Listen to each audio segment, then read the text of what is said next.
بسم الله الرحمن الرحيم.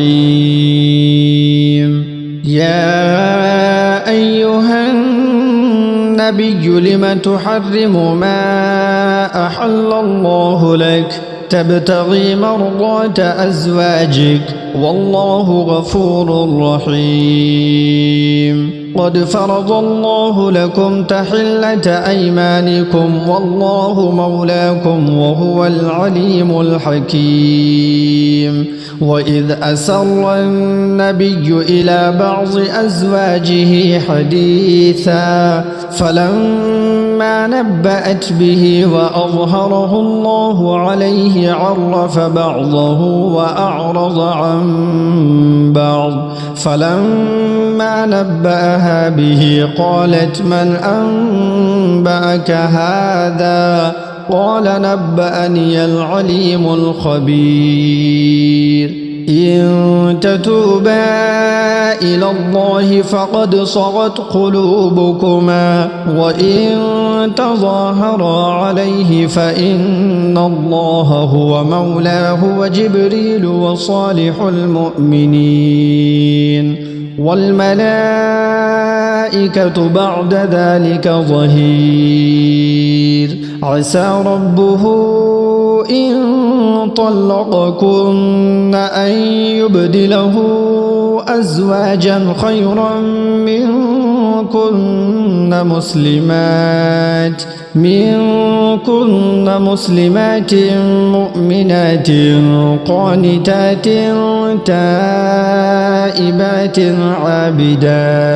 تائبات عابدات سائحات ثيبات وأبكارا. يا أيها الذين آمنوا قوا أنفسكم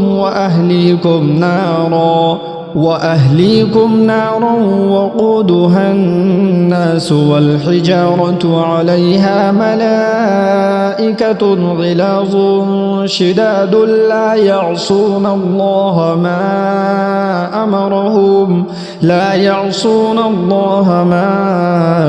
أمرهم ويفعلون ما يؤمرون. يا أيها الذين كفروا لا تعتذروا اليوم إنما تجزون ما كنتم تعملون. يا أيها الذين آمنوا توبوا إلى الله توبة نصوحا عسى ربكم أن يكفر عنكم سيئاتكم ويدخلكم جنات تجري من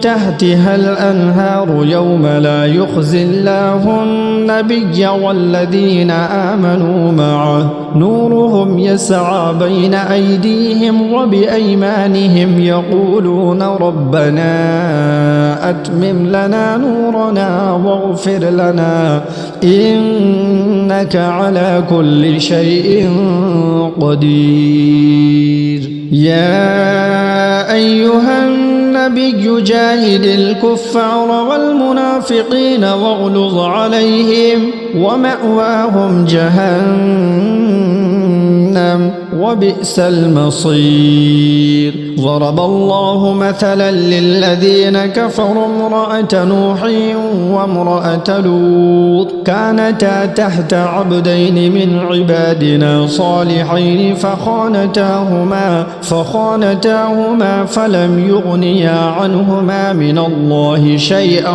وقيل ادخلا النار مع الداخلين.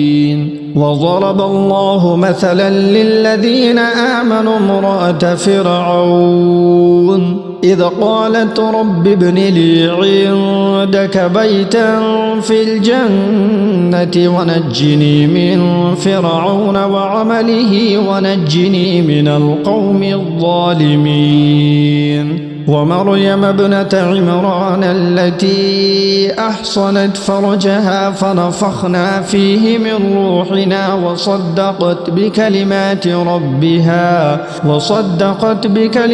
ربها وكتبه وكانت من القانتين.